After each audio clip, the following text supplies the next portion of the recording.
Hey everybody, welcome to Example of Play. In this video, I'm going to do a little hands-on and just playing around with Elemental Reforged. This game is a remaster that is really fascinating because it is a labor of love for the developer. It is a game that struggled. It's really not just a game, it's a remaster of a whole series of games that have just kind of been right on the cusp of success, but have always struggled a little bit with this really complicated history of development and different versions of the game. And now Stardock, the developers, are coming back and saying, all right, we love this game. We know there's a lot of players out there that love this game, and we are going to make it be the game we always wanted it to be. And so for me, I'm really excited about it. I saw I saw a forum post about it, and I thought, oh, I'm getting that for sure. So I'll talk about kind of the history of it, how I played, my experience with it, and then what this new version has. But if you want to read like the really detailed history of the series and all the background to it in depth from the developers themselves, I'll put a link down in the information so you can read about that.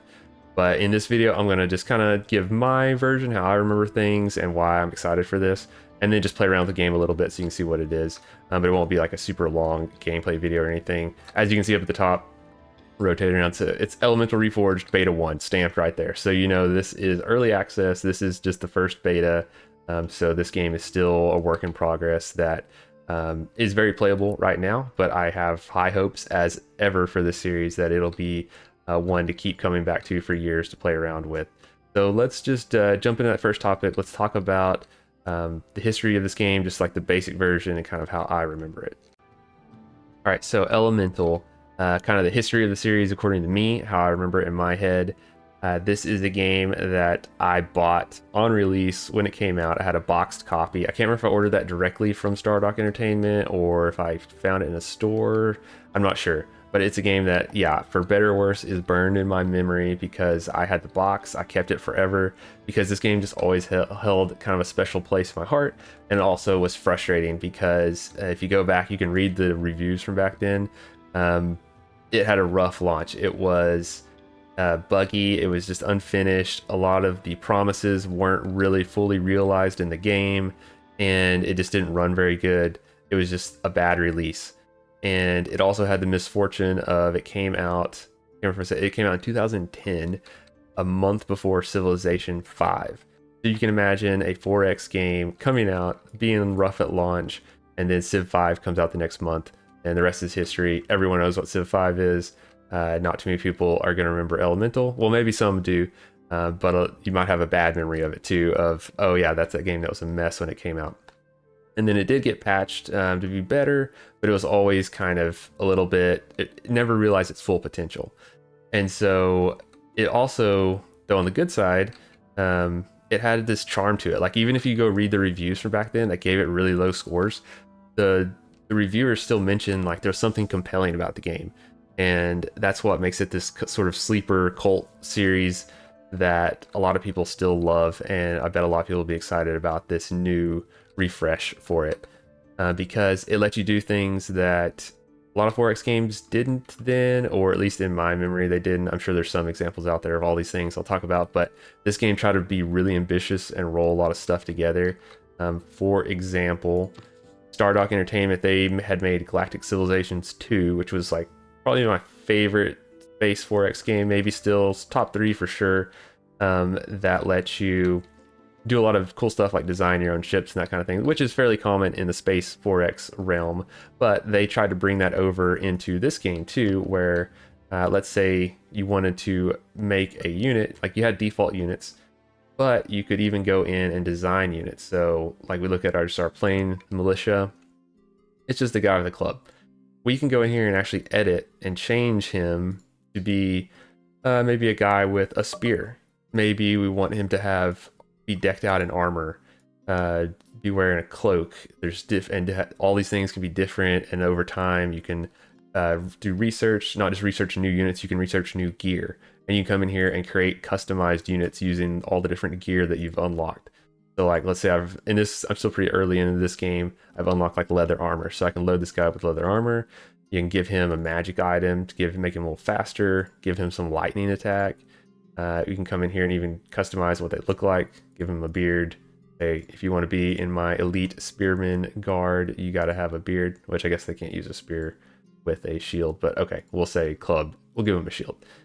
You can customize like their clothes, their default look, what they looked like. You could even customize like traits for that unit. So you could say, all right, I want them to have the same skills as like a scout and be able to move faster and see further. I want them to have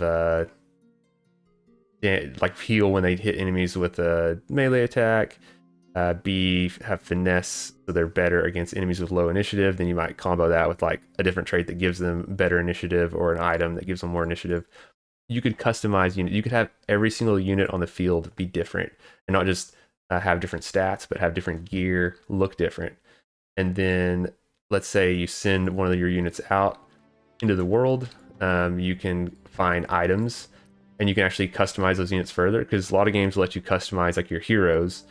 Give them gear and stuff that you find. But in this game, you can actually customize every individual unit, and if you find like a cool item, you can equip that onto like these guys. So I named them the Dodgy Boys because they were my just plain militia unit, the first unit I built in this run.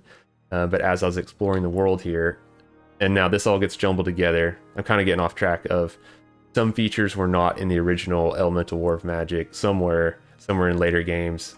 Elemental Reforged, the goal is to take like all the good stuff from all the different games in the series and roll it up into one really good game. Kind of fully realize that potential of what people saw in the original game into what it should have always been. And so anyway, these guys, I found like this cloak that increases dodge, this band that increases dodge, this shield that increases dodge.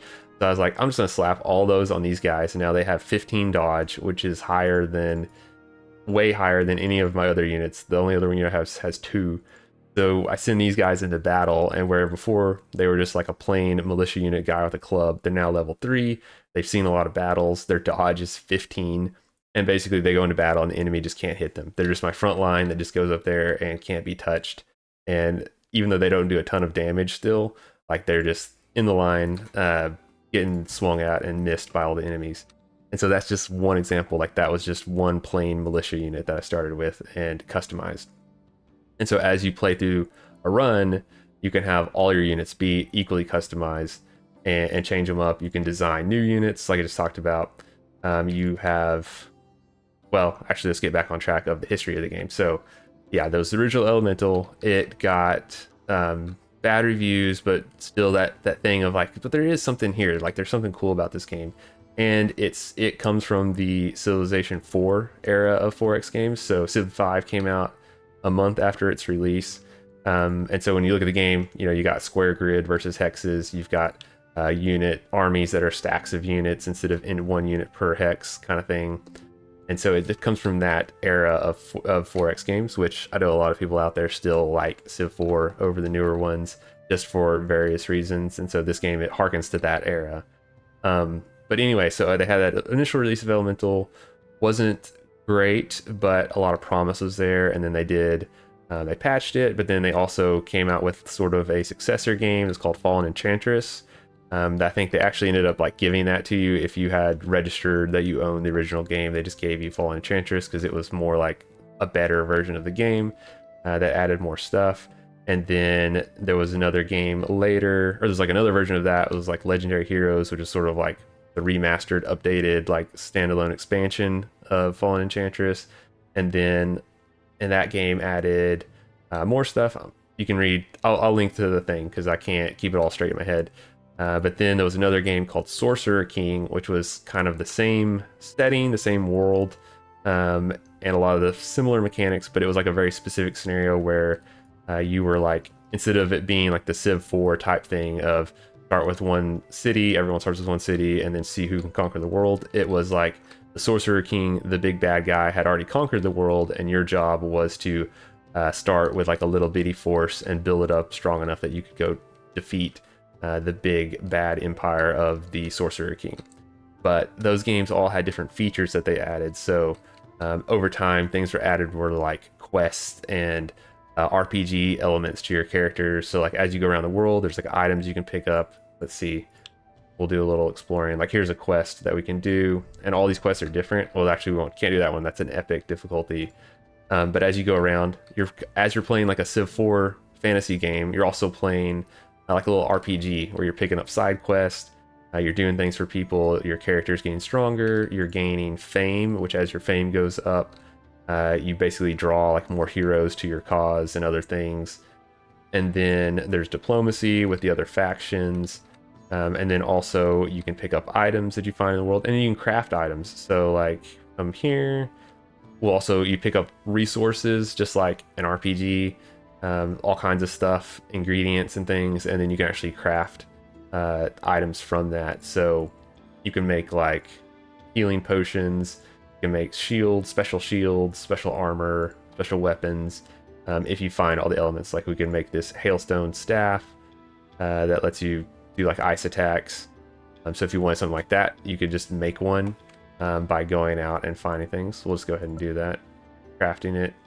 And now we got this. So if we had like maybe a mage that we were specializing in cold spells, they could use that. And then it shows up in our inventory as something we can equip. And so it has like all these different systems that are all interesting, just ambitious, I guess is the word for this game. Even though you might look at it and be like, the graphics looks really simple, which yeah, this version has kind of upscaled the textures to make it look a little better. I'm sure there'll be more updates to come, but it doesn't look that different than the game did when it first came out in like 2010. Just like a slightly sharper, prettier version of the same thing. The combat in this game, I guess we should mention that. We'll go into combat here. So you build up all these units and then you fight battles on like a little tactical grid. So you jump down. You can also auto-resolve these if you want, but you jump down in here and now you're fighting a battle, which this one's pretty easy. There's just one enemy, but your characters can have like spells they can cast. You have mana that you gather over time, and you go, of course, you get new spells as you go. And then you're fighting on this little tactical grid. And of course, it's more interesting when we're fighting a bunch of forces instead of just one unit. But then you can bring your guys into battle. And like I mentioned, you know, if your units have all these different abilities that they're all unique, you're not just fighting with like it's not just the mixture of which units you bring to the battle, but like specific units of like, here, I got the dodgy boys that can dodge. And so I know that about them. And I might have different heroes, and then I have just different not beyond just composition of like which unit types you have, but the specific ones and what gear they've been equipped with over the course of the game. Like her, I gave her this, I found this fire bow, so I equipped her with that. And then there's all kinds of little things, like, you know, if you get your units together, you can do like flanking attacks and different things. And then every battle, your units gather XP, they can level up and get like loot of finding, crafting ingredients to make more stuff, and more money and all that kind of thing. And so it was just like a really ambitious, huge scope for this game, and I'm really excited for it. I know I'm kind of this is another rambling video, but I just wanted to do kind of just show it, like make you aware of it really more than anything, because either you're someone who knows what Elemental is, for better or worse, you remember it. Either it was this game and I was like, oh, it was broken and never worked right, or you remember it fondly as this game that was really fun and interesting, but was never quite like what you wanted it to be. But it was never quite what the developers wanted it to be, and so that's why Stardock Entertainment, they are making this Reforged, this remaster that takes all those different elements, like all the stuff I talked about from all the different games that came before, and they're going to roll it all together into this game. Like all the good, basically take out all the bad, bring all the good in, and then just update it and make it all work better. It like runs at on a 64-bit system now, and so it should run better and run smoother, and then of course hopefully have less bugs. I have found one or two little bugs just playing around with it, so it's definitely still in beta, early access, but it's not too expensive. I think if you get it right now in the next few days, it's only $20, so a pretty reasonable price for a game like this that is really just like a true like remaster. Like we're going to take this, well, not just of one game, but like a remaster of a whole series of this evolving game system and roll it all together into one new game. I think I was looking over the list. Eventually, it'll have, like right now, it just has your basic random world, just roll a procedurally generated world and see if you can win by different victory conditions, kind of standard 4X type stuff in that regard. But with all the like you're running around doing quests and meeting characters and gathering loot and that sort of stuff, that does set it apart from some other games. But eventually it'll have like campaigns because the world does have this story to it. A lot of little details about why the world is the way it is and everything.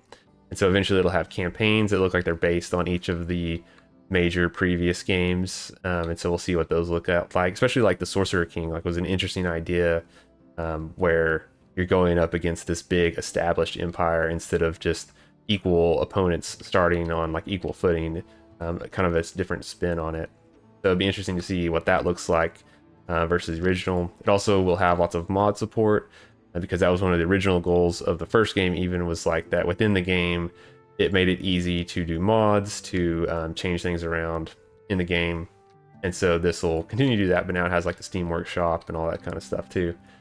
Let's see here. Do one more, maybe more interesting battle against a bigger army. Oh, they run away. They're scared of me. All right, well then we'll just go in here and see what treasure we get. So like treasure will pop up like this. Okay, so we just gained some fame, and then a lightning storm spell, scroll. So as you go around, you do that. There's also bigger quests like this one I found over here, where there's like this black gate that we need to get by to go in here, where definitely there's some kind of spooky mausoleum thing. I couldn't even go in there because it was I'm not ready to try to challenge that quest yet.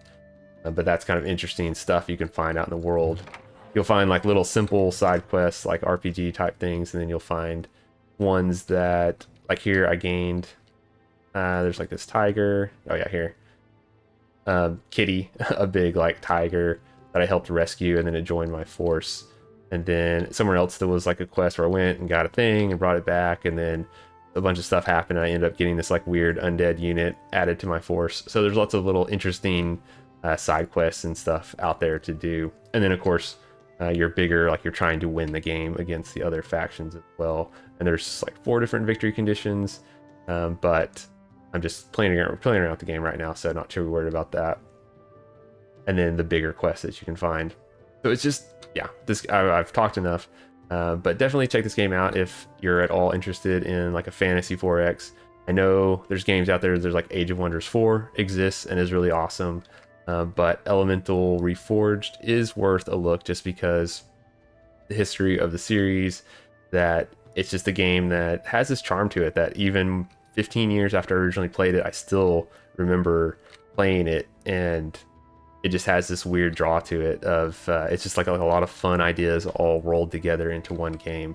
And this will be hopefully the full, good, perfect, great version of it that they always wanted to make, where it has all those ambitious ideas and they actually work and run smooth and don't have a bunch of bugs and everything, and have better AI to play against and all that sort of thing. So do check it out if you are interested. And then probably later, once it's been updated a little more, it's out of the initial beta 1 stage, I'll probably do like maybe a little more gameplay of it, get a little further into it. And right now I'm just kind of playing around with it just for nostalgia and excitement that it is alive again. But thanks for watching. Be sure to hit like, subscribe if you haven't already, and I'll see you next time on Example Play.